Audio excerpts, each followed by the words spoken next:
Hello everyone and welcome into another edition of ONIT college basketball coverage. We had some big ranked games this week that we'll be taking a look at and plenty more. Before we begin, I want to say thank you to everybody that helped us cross the 200 subscriber milestone. We really do appreciate your support. And if you're new here and you love college sports and college officially licensed trading cards, make sure you hit that subscribe button because that is what we cover here at ONIT. Football, men's and women's basketball, baseball, softball, and a whole lot of other sports all right here. So do hit that subscribe button if you haven't already and enjoy the content. And if you stick around till the end of today's video, we'll tell you how you and your ONIT cards can get involved in one of our future shows. Let's begin by diving in to our ONIT college basketball box. What's in the box? Our ONIT college basketball box this Friday features our locally sourced but nationally relevant headlines for all of our ONIT teams as we take a look at some of these ranked matchups that shook up standings and will shake up the polls when the dust settles. We'll look at our best men's and women's performer over the course of the week in making the grade. And lastly, we'll give you our 10 players to watch heading into this weekend's action as we start the month of February. We're going to begin by making the grade, looking at our best men's and women's performer. Welcome to Making the Grade. We're looking at our best men's and women's performers from the course of this week, and we'll jump right on in and start with our men's performer, Keyshawn Hall from the Auburn Tigers. Auburn's a timeless exclusive team for us here at ONIT, and you can see him here on his Compass Timeless card. If you want to get Auburn men's or women's basketball or any of our other timeless exclusive teams, you got to go to the website onitathlete.com and you can purchase a timeless subscription. You may not see your team up there right now, but we're working with our partners to get them back online over the next coming days. So if you check the website today and you don't see Auburn or Arkansas or some of the other teams that we have taken down for the moment, check back in a couple of days and we should have them restored. Keyshawn Hall has been fantastic though. Over the past week, he's had 31, 24, and 19-point outings while shooting almost 50% from the floor. Last time out against Texas, he goes for 31 points on 54% shooting with 3 rebounds and 2 assists. He was instrumental in the win over Florida as well. Shot 47% in that game, but 60% from beyond the arc on the way to 24 points, 7 rebounds, and 4 assists. So for those 2 huge performances that Hall has had to get Auburn squarely back on the bubble, the senior from Cleveland earns our Gem Mint 10 on the men's side this week. Looking at the women's side, it's Kara Dunn from the USC Trojans. Another senior here with a huge game against the number 8 Hawkeyes. She has carried USC offensively through their last 3 games, all against ranked opponents. Against number 8 Iowa, she posted a double-double with 25 and 12. Against Michigan, she had 26 points and 10 rebounds. And then against Michigan State, she had 23 points and 6 boards. She has been trying to do everything she can for USC offensively. She's been shooting nearly 41% from 3 during that 3-game stretch, and she shot over 55% from the floor in all 3 of those games. So it is a no-brainer to me that Kara Dunn is our Women's Player of the Week, especially after USC got the huge upset win, 81-69 over number 8 Iowa. So for her offensive performances, Kara Dunn is our Women's Gem Mint 10 this week. Let's take a look at our ONIT Game of the Week as it comes to us from the women's basketball side as well. Our ONIT Game of the Week happening on February 1st at noon Eastern Time on Fox will pit the undefeated number 1 UConn Huskies at 22-0 out of the Big East against the number 15th ranked Tennessee Lady Volunteers at 14-4. They are going to Hartford, and it is going to be a battle between Tennessee and UConn, 2 ranked teams, both inside the top 15, the number 1 team in the nation in UConn, the number 15 team in the country in Tennessee, and this should be a very interesting game between these two. Right now, Tennessee certainly does not look like they're going to be a match for UConn, especially coming after that strange loss to Mississippi State. They just lost 77-62. Tennessee had a lot of time off between games. They had 7 full days off between games because of the winter storm that came through and knocked out power throughout most of Nashville, Knoxville, and that greater Tennessee metro area. So a struggle for Tennessee to get back into game shape, clearly against Mississippi State, while UConn has been firing on all cylinders. Sarah Strong has been unbelievable. Same with KK Arnold. We just saw Ali Zebel post up 34 points off the bench for this Huskies team. This team can beat you in a variety of ways. There's a very good reason why they're undefeated. And if you look at the last 5 results for UConn, they haven't played a close game in any of them.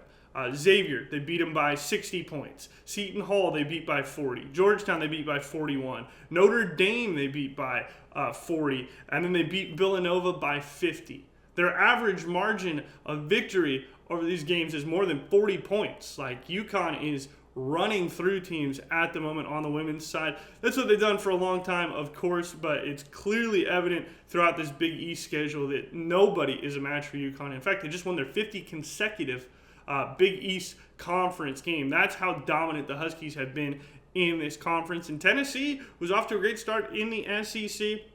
They were undefeated in SEC play, but again, this disruption with the winter storm kind of threw them off. Can they get back on track against UConn? It's only their 4th loss of the year for the Lady Volunteers in that loss to Mississippi State. Up to that, though, they had won their last 4 in a row. It was a close game against Kentucky.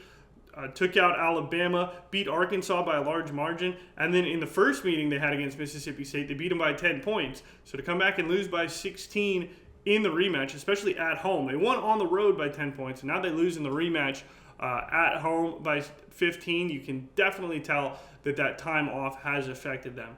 So now that they're back in the swing of things, game ready, we'll see if Tennessee can manage to be the first team to knock off UConn. It's a very tall task, though. This Huskies team is a well-oiled machine, and I'm expecting them to run through Tennessee like they have the rest of the teams on their schedule. We'll see what happens noon Eastern, February 1st on Fox. Ring in the second month of the year with this great women's basketball game, our ONIT game of the week, as we take a look at what our men are up to this weekend. Looking at our ONIT men's teams this week, here's what they have coming up. Beginning with number 2, UConn, 20-1 after their 87-81 win over Providence. They'll take on another Big East foe on the road in Omaha as they head to play Creighton on the 31st. Number 3, Michigan, 19-1. Their huge win over Nebraska, 75-72. That was a great game to watch as Michigan ended Nebraska's undefeated season and put them into a tie in first place in the Big Ten. Michigan will try to keep that rolling. They go and take on their in-state rival. They're at number 7, Michigan State tonight. Should be a fantastic game. Make sure you were tuned in to that one if you want to watch some really good college basketball between Michigan and Michigan State. Number 6, Gonzaga is 21-1. They came off that close win against San Francisco that we talked about on Tuesday. They've had a full week of rest as they get ready for St. Mary's on Saturday. Should be another entertaining game in the WCC for all of our West Coasters out there. This is definitely a premier West Coast college basketball matchup. So lock into that one. We'll see if Gonzaga can keep it rolling and get to 22-1 as Purdue looks to rebound. They are in a slump, losing 3 straight. UCLA, Illinois, and now at Indiana, they drop another game. Not ideal for the 12th-seeded Boilermakers, as they're now 17-4. They have to get this ship back on course, and their next chance to do so is on the road at Maryland on February 1st. We'll see if Purdue can turn things around. And then Ohio State, a win over Penn State, 84-78 earlier on this week. They're now up to 14-6, and they're doing pretty well for themselves so far this season. Their Big Ten stretch continues at Wisconsin. This is a team that gave Michigan its only loss. This Wisconsin team has been giving a lot of team fits. So if Ohio State can beat a Wisconsin team that is soundly on the bubble right now, Ohio State might make some noise and could end up finding themselves on the right side of the bubble as we get closer and closer to tournament season. Number 5, Nebraska. We talked about how they lost at Michigan. Road doesn't get any easier for them. This is probably the toughest stretch of schedule that the Cornhuskers have to go through, as they are now 20-1, and they are at home against number 9, Illinois, that Illinois team that just beat Purdue. This is not an easy stretch for Nebraska. They have to get right back up for another big game, a top 10 matchup between Nebraska and Illinois. That game's on February 1st, so make sure you are dialed into that one if you want to see two top 10 teams go at it. And then we have Arkansas, our first timeless only team here. Again, if you want any Arkansas winter sport cards, the only way you can do that is through a timeless subscription on the ONIT Athlete website. They're number 15 in the country at 16-5. They beat Oklahoma 83-79 as they handled their business on the road. Now they head back home to play Kentucky on the last day of January. Should be a win for Arkansas. That's what they need if they want to stay inside the top 15. And they have the potential to move up in the rankings with that Purdue loss. So Arkansas trying to do everything they can to maybe claw their way inside the top 10. Need a win at home against Kentucky to do that. We have another timeless only school in Auburn. They won the battle between ONIT teams, 88-82 against Texas. Once again, Auburn is finding their stride when they need to here in SEC play. They're now 14-7 with wins over Florida and Texas consecutively. Now they get to go to Tennessee. That game is on January 31st. Can Auburn pull out another win, keep this winning streak alive, and keep improving their NCAA tournament standing? That is the question for the Tigers as they head to Knoxville. Penn State, another one of our timeless only schools, they fall to 9-12, losing last night at Northwestern 94-73. They're still winless in Big Ten play. Their first opportunity to get a win in the Big Ten will be against Minnesota. They take them on February 1st. Looking at Texas, yet again, a timeless only squad. Now 12-9 on the season after losing at Auburn, 88-82. They're on the road at Oklahoma, January 31st. We talked about how Auburn versus Texas was a battle of bubble teams. Texas losing that is going to make it very hard for them to get an at-large bid, especially as they're near 500 on the season. So they're going to have to start stringing together some SEC wins if they want to get into the tournament, and beating Oklahoma is the place to start.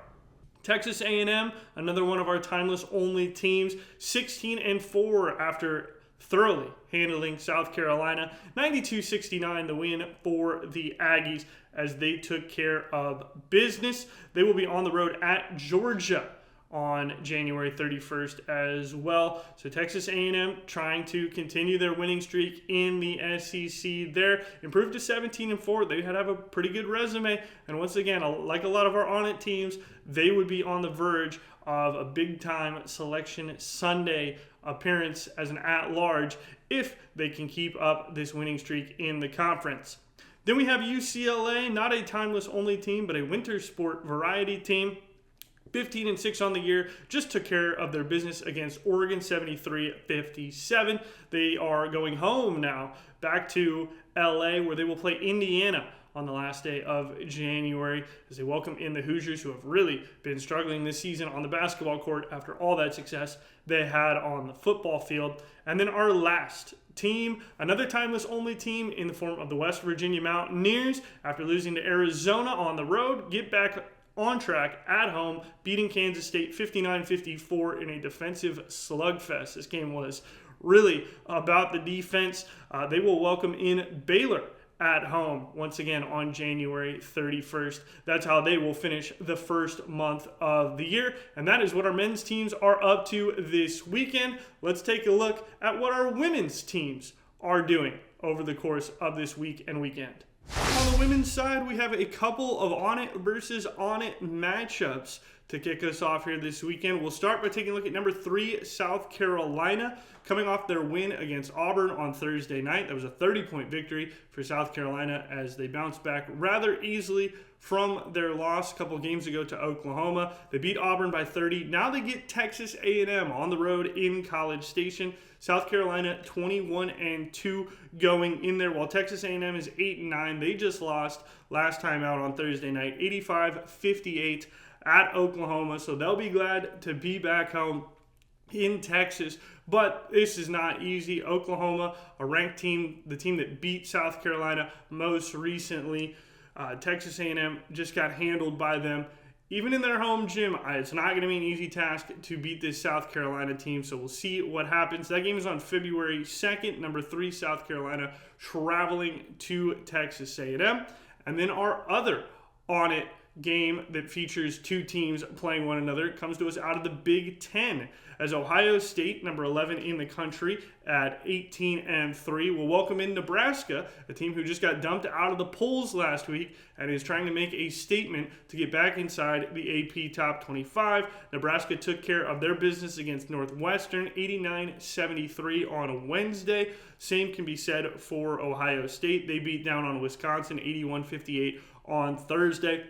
This should be a really interesting game. You got 2 great scorers in Britt Prince and then Jelani Campbell. We'll see which scorer can lead their team to victory here. Ohio State, obviously being ranked, they've played a very tough schedule so far this year. Being at home, they have a lot of advantages going for them.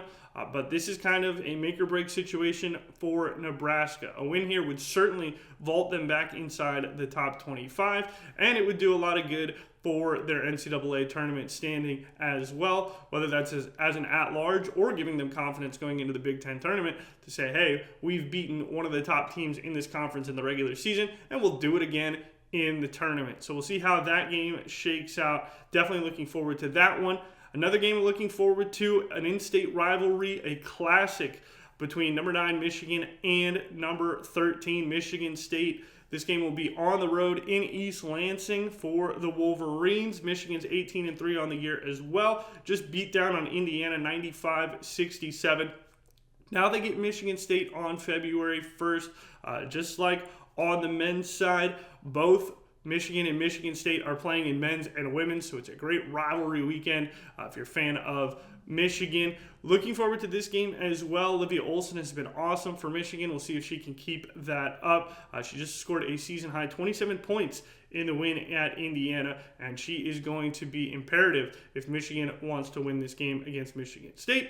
And then USC at 12-9 on the year. They're coming off a massive victory at home against number 8 Iowa, 81-69. The McCabe injury, how much did that play into USC's victory?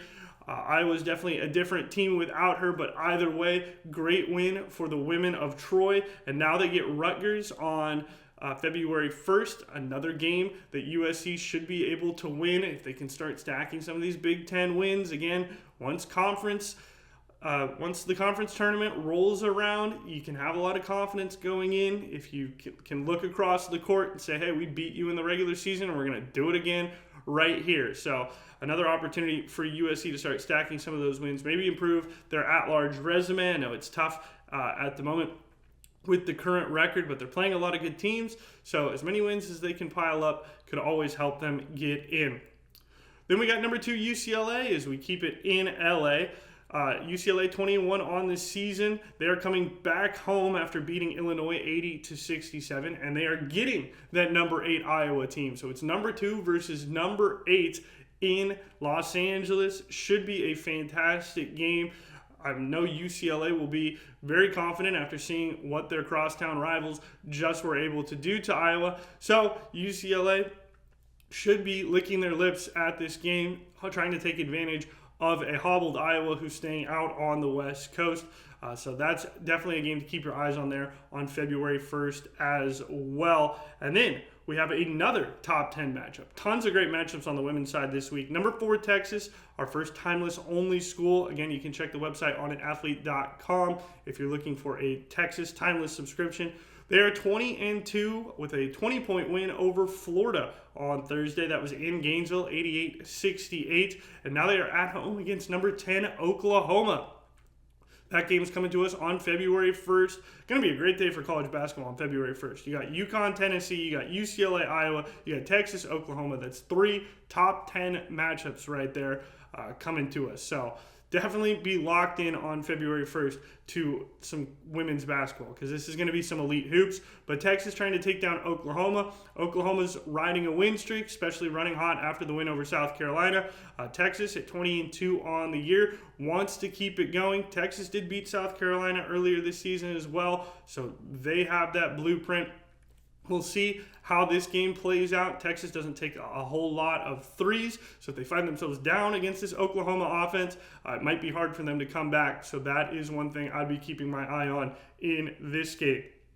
We got a couple more timeless only schools. Looking at Arkansas, 11-10, just lost on the road at LSU, 92-70. Path doesn't get any easier for them. Number 18, Kentucky, is coming to town on February 1st. So it's back-to-back ranked games for Arkansas as the Razorbacks try to rebound from that ranked loss on the road. And then for Auburn, 13-8 with a loss to South Carolina. That was our ONIT game of the week. Happened on Thursday night.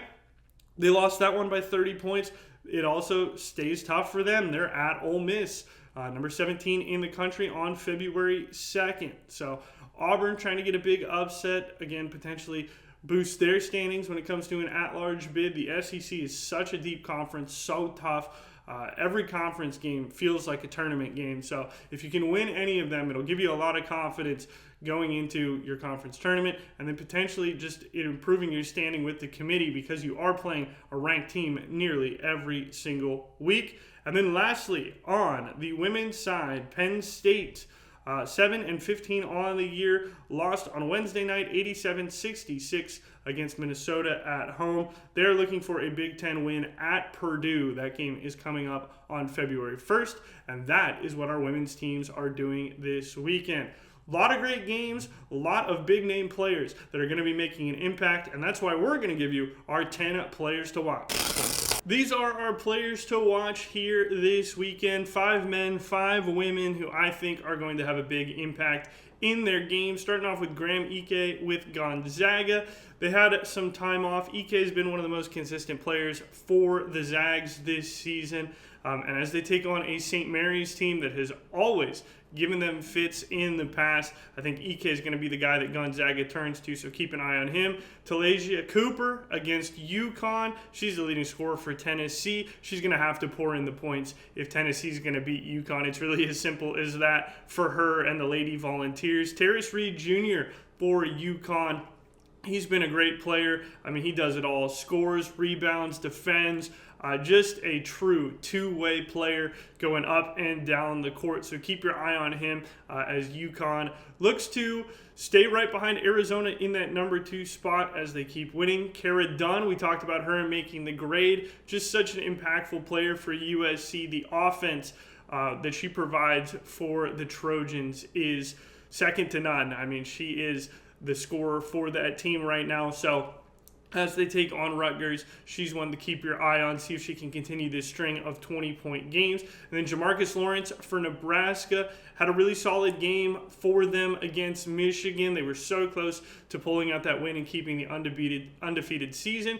And if Nebraska is going to bounce right back against Illinois, I think he's going to have to play a big part in them winning that game. Then Ali Zebel, 34 points off the bench, one of the best bench performances in UConn Husky history. On the women's side, I mean, when your player has a performance like that, you got to keep an eye on her. So watch her against Tennessee. Let's see if she maybe either gets into the starting lineup or if she can provide that spark off the bench once again in that ranked game for UConn in the non-conference.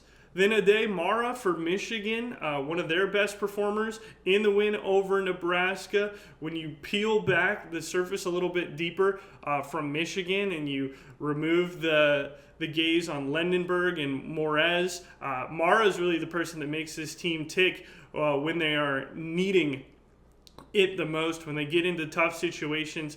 Yeah, he is the guy for them. So keep an eye on him. He's a great distributor of the basketball, can score it a little bit too. And if Michigan wants to stay inside the top 5 after that win against Nebraska, he's a guy that's going to have to help them in their quest to beating Michigan State on the road. Then Rory Harmon for Texas, another great distributor of the basketball, does it all. Defense, offense, a little bit of scoring, a little bit of defense, a lot of assists. just a great player on the women's side for Texas as they play Oklahoma. She's one to keep your eye on. Keyshawn Hall, we talked about him too. I can't take him off this list. I mean, what he's been doing for Auburn has been instrumental in them getting back into NCAA tournament talk. So Keyshawn Hall, gotta watch him. The way he scores, the way he plays, he's just so silky smooth, especially with his three-point stroke. So if you're watching any Auburn Tiger basketball this weekend, keep an eye out for Hall. And then lastly, Britt Prince for Nebraska in their matchup against Ohio State. She's probably going to be the X factor on whether or not Nebraska wins or loses that game against Ohio State. If she has a great game, Nebraska will certainly have a great chance to win. If she plays poorly, if Ohio State is able to lock her down, it's really going to hamper the Cornhuskers' ability to win that ball game against a number 11 ranked team in the country. So Britt Prince is my last pick for players to watch. There's tons of good players this weekend, tons of great games. We have so many top 10 matchups. It's a really fun weekend for basketball. Let us know what games you're looking forward to down in the comments below. And once again, thank you everybody for helping us get to 200 subscribers.